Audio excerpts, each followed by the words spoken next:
Okay, so in the last video, I told you guys basically what happened with this confrontation that I had with my brother and his wife at my mom's house after she passed away. It was December 17th, few days before Christmas, when this confrontation happened. Basically what happened, all right? Now, moving forward, that day when I taped the last couple of videos, I continued the story, but I realized I left out a huge detail. So what happened in the days after? At that point in time, I felt like I couldn't even go to my mom's house, which really sucked. Going to her house was like the only way of me feeling close to her. I felt so empty. You know, my mom was the person that I talked to about everything in my life every time something happened in my life. And it was really weird not being able to call her and talk to her and explain what was going on. And so I'm kind of going through this by myself, and it was a really shitty feeling. But I felt like now I couldn't go to my mom's house because if they come or if they know that I'm there, it's going to start a whole big fight. My husband was just like, stay away. Like, my husband does not like confrontation at all. Not that I like confrontation, but like I could handle confrontation, if that makes sense. And, this is my family at the end of the day. These are the people that I grew up with. It's my aunt, it's my brother. And I was so disappointed in these people. I don't even think I could explain it. So the next day, I didn't want to go inside my mom's house, but I did go to her house. I left out two really important parts from the last story, okay? One of them being that night when the cop pulled up and we were talking to the cop. One of the things that Satan said to the cop that just blew my mind, she's like, I spoke to the executives and they told me that we could come and take whatever we want. And I was like, really? You spoke to the executors and they told you could take whatever you want? Interesting. The other thing was that I left out, and you guys are going to think this is so weird, okay? And this just goes to show how cheap and tacky Satan is. I went back the next day to take photographs of my mom's house and all the stuff that was left behind by them, what went on at the house, okay? You could tell that these two people had rummaged through my mom's entire house, okay? One of the things that they had out to take, because they had I could see that they had put things aside that they wanted to take that, obviously when I came in the house, I kind of messed that up. Sorry if the camera just flipped, but I just realized it was upside down and backwards. I don't know, something just didn't look right to me. So one of the things that I found, which was so freaking weird, dude. When I was walking in the house that night and I was, approaching my mom's den, you have to walk through her dining room to get to that office that they were in where I had first confronted them. And one of the things that I saw on the table, and this was so weird, and it's a real testament to how cheap Satan is. I had just gone shopping maybe a week or two prior to her going into the hospital. And one of the things she asked me to get was toilet cleaner. So I went and they had a 2-pack, all came in one package. And somebody had taken that out of the bathroom where it was or the garage. I forget. My mom used to keep some of her overflow from her bathroom and kitchen in the garage. And one of the things that was sitting on my mom's dining room table was this toilet cleaner. And I was like, are you that cheap that you're going to take my mom's toilet cleaner? That's Satan right there, because I don't personally feel like my brother would be like, oh, take the toilet cleaner. I just can't even picture him saying that. This bitch is taking my mom's toilet cleaner. That to me is one of the funniest things in the world. The other thing that they took, so weird, was wrapping paper, half-used rolls of wrapping paper. I was like, is this girl that cheap that she is going to take my mom's wrapping paper, her Christmas wrapping paper? Again, do I care about these items? No, not really. But it's just the point that I know my brother is not the one who's taking these things, because I don't think my brother would ever be like, oh, let's take the toilet cleaner, let's take the wrapping paper. This cheap bitch was going to wrap presents for people in my dead mother's wrapping paper. I'll wait. That is weird, Satan. It's so weird. Okay, so I'm going to play you guys now the video that I edited last week, and then I'm going to come back and we're going to get into the next video. Okay, change of plans. Before we get into the next video, I'm going to show you guys some of the pictures that I took the next day when I went back to the house. Okay, so I was afraid to go in the house at first, so I went up to the side door where you could actually see into my dad's old office, and you could see the Christmas tree that they were going to take, and then some of the boxes that my brother had that he was still in the process of packing when I came in. And to this day, I have no idea what this white was on the floor, but like, just leave it there. Don't try cleaning it up or anything like that. It's like every time they went to my mom's house, they would leave a mess of some sort. And it's like, obviously, my mom's not around to clean it up. So who do you think is going to be cleaning this stuff up? Me. They never cleaned up after themselves. I don't know. Maybe it's me. Maybe I'm crazy, but just like, have some respect for my mom's house, please. Okay, this was weird. They cleaned out the entire fridge, okay, and unplugged it because, they didn't want to waste the electricity. But for some reason, I guess because Satan there is an alcoholic, she just couldn't get rid of those 2 beers and the wine. I don't know if they planned on taking them or what the story was, but like, why clean the whole fridge and leave just these 3 things? And again, this wine bottle was like taken out. It looked like they tried to open it because the cork was like broken off in the top. Like, this girl cannot do anything without getting shit faced. She just can't. Okay, and another weird thing I found was these hangers sitting on top of this cabinet. I have no idea why these hangers were there. The only thing I could think of is that Satan went in my mom's coat closet or her regular closet and took one of her jackets or coats, and I'm like, that's really weird. Why are you taking my mom's jackets or coats?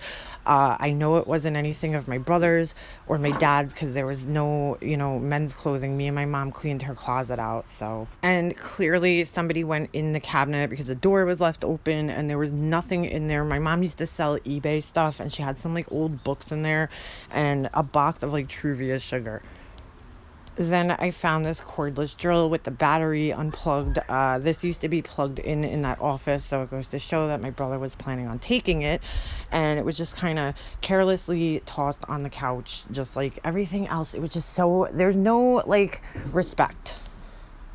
And then they just like left dishes and garbage in the sink, and it's like, who's gonna clean that up? Not you guys, because I know that they would have just left this there even if I hadn't come that night. They just have no respect for anything. You guys will see as this goes on that they had absolutely no respect for my mom, for me, for her house, or anything else. Okay, so in the last video, I told you guys about the crazy confrontation I had with my brother and his wife at my mom's house, okay? It really sucked that happened. Like, if I could go back in time, I probably would have handled things a little different. I don't know. Maybe I wouldn't have even gone. I don't know. So some other things that were going on. At that point in time, my cousin Kristen, my Aunt Debbie's daughter, and I was still talking. She would call me up and we would kind of chit-chat and bullshit. And I'd kind of like let her know what was going on. But like, it got to a point where I started to feel like she was digging. She was starting to like dig for things and ask me like, oh, so has anything new happened? What's going on with you and your brother? Anything happened with Steven? And I just kind of got to the point where I felt like, do you really want to know, or like what? I did know, and I kind of used it to my advantage. I knew that she talked to her mom, and like, she kind of has a big mouth. I mean, I do too, but I knew that she would tell her mom certain things, so there was like certain things that I said to her, hoping that she would tell my Aunt Debbie. One of the things that I said was something about like my Aunt Betty and how my mom and her used to fight. And I found all these messages in my mom's Facebook account. Okay, I'm not going to show you guys all the messages, but I'm just really showing you guys this to illustrate the fact that my mom and her would get in these stupid fights. And you could see my mom would end up like messaging her later on and just like apologizing, even though she probably had nothing to really apologize for. She was just venting to her sister, but they would end up in an argument, and my mom would end up feeling bad about it, and then she'd apologize to her. Here's just another example of my, aunt saying to her, take your stand, you're losing perspective, just dismissing her feelings. It just goes to show like this was a normal thing that happened on a regular, everyday basis. She would just be so dismissive of my mom's feelings. Her kids are fighting, and she would tell my mom she's losing perspective, and it's just crazy. But this is what they do, and you notice she has to put the love you at the end because that's the manipulation. Not going to read this whole thing, but this one is probably one of the best examples. I'm not going to read it. You guys could pause it and read it if you want to. But here, my aunt was doing that whole passive aggressive, let me post, some meme on Facebook and let people figure out the meaning behind it. And so my mom addressed her and said, hey, I feel like your statuses are about me. And so my aunt writes back to her, and you guys, again, could read this. She's basically dismissing my mom's feelings by telling her that, everybody has problems and some people have serious problems, but, my mom's problems are fixable. But, in reality, my mom's problems really weren't fixable. I mean, she can't force my brother to act like a normal human being. My mom was really upset about me and him not talking. And then, as you could see, my mom kind of writes back and she tells her that it's not fixable and that my aunt is in a very similar situation with her brother and she does nothing to fix it. So it's just insane. And the funniest part about all of this is this one part here where she says this stupid thing about, I don't want to hear anybody bashing, Steven, he's a good kid. Since when do you really give a shit about him? It's so ridiculous. Mind you guys, and I probably should have mentioned this, I did have the password to a lot of my mom's things because, of course, I knew my mom's password. She gave them to me. So my cousin, I was on the phone with her one day, and this really upset me. I was on the phone with her one day, and I started telling her that, I found all these messages between my mom and my Aunt Betty where they're, fighting with each other, and it's just, crazy. They're fighting about, everything. It's just crazy. My aunt was such a bitch to my mom. She was so mean. She just always had to disagree with my mom for some reason, no matter what they were talking about. The next day, I go on Facebook and I go to try to log into my mom's account, and I notice that her account is now memorialized and I can't get in. And I was so pissed because, first of all, I didn't really care. I had already looked through all her messages and everything by this point in time, and I saw everything that I really needed to see. But the thing is, that pissed me off about it is that, I knew it was my cousin Kristen had to say something because I had just talked to her about it, a day prior, and, the next day, my mom's account gets memorialized. Once a person's account is memorialized on Facebook, you're locked out of it. You can't get in it. You cannot look at anything, and Facebook will not budge. You can't change pictures, you can't do anything. Anybody can memorialize anybody's account on Facebook, okay? I think you just have to send them a death certificate. That's pretty much it. So my cousin must have told my aunt, and then my aunt told my brother to memorialize my mom's account. And just pissed me off because now my mom's account on Facebook is memorialized forever with a picture of my grandfather as her profile picture. My grandfather's birthday is in November. So a week before she died, she put his picture up as her picture because it was his birthday.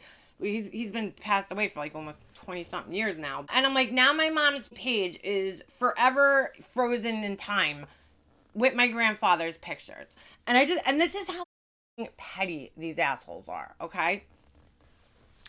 They had to do that. Just so what? What do you have to hide? Why'd you have to go and memorialize my mom's account? It's just to stick it to me ew, she shouldn't have access. Why shouldn't I have access to my mother's Facebook account? I knew her password. She gave it to me. I just want to say here, too, that, when somebody passes away, sometimes all you have left is, the words that they wrote. And, it was a way for me to see where my mom's head was at, during her last days. And the fact that they deprived me of that just to be petty assholes, it really just goes to show how depraved and sick these people really are. And it also goes to show that they had something obviously to hide because they didn't want me seeing it. Why shouldn't I have access to her account? You didn't want me to see all the way you treated her and the way you talk to her. That's what you didn't want me to say. So petty. So petty. She had to run and tell my brother to get the account memorialized. You're such a bitch. Grow the up. Seriously. Oh, and another thing she would do, this is how petty. And I'm going to show you guys, okay? I felt so disconnected. My mom just passed away. I felt like my whole world was crumbling down. My mom was my person. That was a person I always went to if I was upset or angry or happy about something, she was always the first person I called for everything. Even I called her sometimes before my husband, like to tell her things that happened in my life, okay? And I'm going through all this shit now, and my person's not there anymore to talk to, and it's really hard. And so one of the ways I dealt with that was writing on her Facebook page. It made me feel better.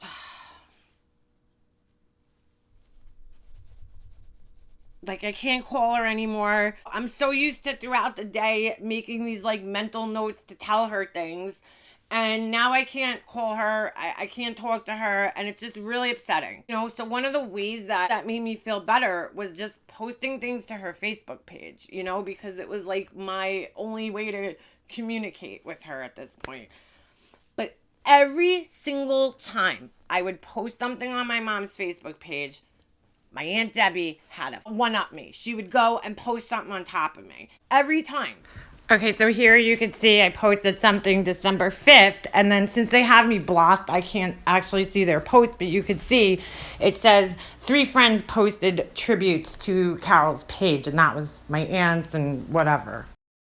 Again, this is a thing my son made in school, and he told me that he wished he could show my mom, and obviously we can't, so I posted it on her Facebook page.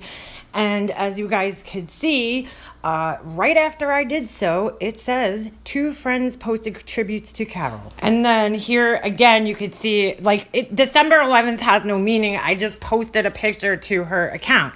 And then one of her cousins posts on top of me that same day, and then again, if you go, 4 friends posted tributes. Like, why? Were you really thinking about her, or did you just want to, one-up me because you didn't want me being at the top of her page? And this one really upset me. It was the first time my son had ever taken a school picture. He was in nursery school at the time.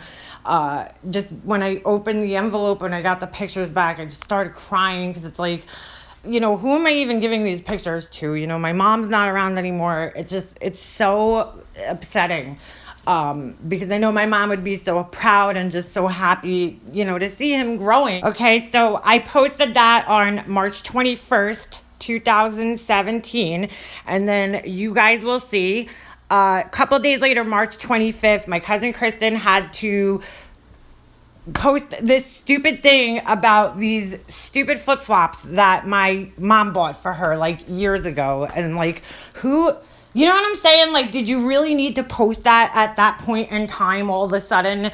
Give me a break. It's like, wow, what a coincidence. Every single time I post something about my mom or say anything about her, you also happen to be thinking of her. And she did this more than anybody now that I'm looking at it, and it really pisses me off. And do we really need a picture of your nasty ass feet on my mom's memorialized page? Like, come on. Disgusting. Like, shave your legs at least. Okay, so this time it's February. It's the 3rd. I was a day late, but it was my parents' first anniversary. My mom's in heaven. I'm sad, thinking about both of my parents who have passed away. And so I write something to them. And again, 3 days later, you guys noticing a pattern here? My cousin Kristen has to it's just so stupid. It's like this random thing about, seeing her mass card on her desk. Like, dude, they weren't that close that you just happen to be thinking of her every single time I am. Come on. Okay, so this time it wasn't me that they had a one-up. It was my cousin Nico, who they know talks to me, and, so they're going to take it out on her too. So she posted this, really nice thing. It was nice. It was a picture of me and my mom. It was my first birthday without my mom that year in 2017. And so, of course, can't just let that be and have my picture be the top picture on her page. My cousin Kristen has to go make a post about her dream that she had. Like, give me a break. 3 days later. So they would always wait like a day or two, but like months would go by and they wouldn't post. And then all of a sudden, if I posted something or my cousin posted something, they would have to go and post. And it's so obvious, So this one is the day that I finalized my mom's estate. It was a very emotional day for me. I finally felt like she could rest in peace after all the fighting and nonsense that went on, as you guys will hear about in my future videos. And, Kristen was falling a little off there. It took her 2 weeks, but here we go. She had to make a post above mine. And, just it's so disrespectful. And I'm not saying that they can't post on my mom's page. Of course they can. They have just as much of a right as me. It's just they never did so on their own. They would only do so days after I posted something. There was never a time where I would see, oh, look, Kristen just randomly, sporadically posted on my mom's page. No, it was only after I made a post. It was like they had to knock me down, and to me, that is sick, and Kristen, since you're probably watching this, well, all I have to say to you is, wait until the day, God forbid, your mom passes away, and maybe you'll understand how I feel. To the point where I got so annoyed by it, I made a separate memorial page for my mom because I was like, dude, why can't I just post something? They would go I did tests too. They would go weeks and not post anything. And then all of a sudden I would post something and Aunt Debbie had to post something on top of it. Or Aunt Betty had to post something on top of it. And my cousin Kristen played the little game too. My Aunt Debbie relentlessly stalked me on Facebook. How do I know this? Well, told you guys at one point in time I had access to my grandmother's Facebook account, and every time I would go on Facebook on her account, go in the search bar, my name was always at the top. Okay, so this is just one of many, many examples I could show you that, here's the recent searches. She would do this daily, okay, because I started checking daily so you could see my mom's name. So she searches my mom's page to see if I posted anything. Then she'll search my cousin Nico's page to see if her and I had any posts or, conversated on her page. And then there's me. And here I went in the activity log on her page, and you can see she relentlessly searched us on a daily basis. So it's me, my mom's page, and, because she can't see my post on my mom's page from her page because she has me blocked. So she would go on my grandmother's page. And her ex-boyfriend, Jamie, that's the other person that she relentlessly stalks. So Jamie, if you're out there, you got a stalker on your hand, buddy.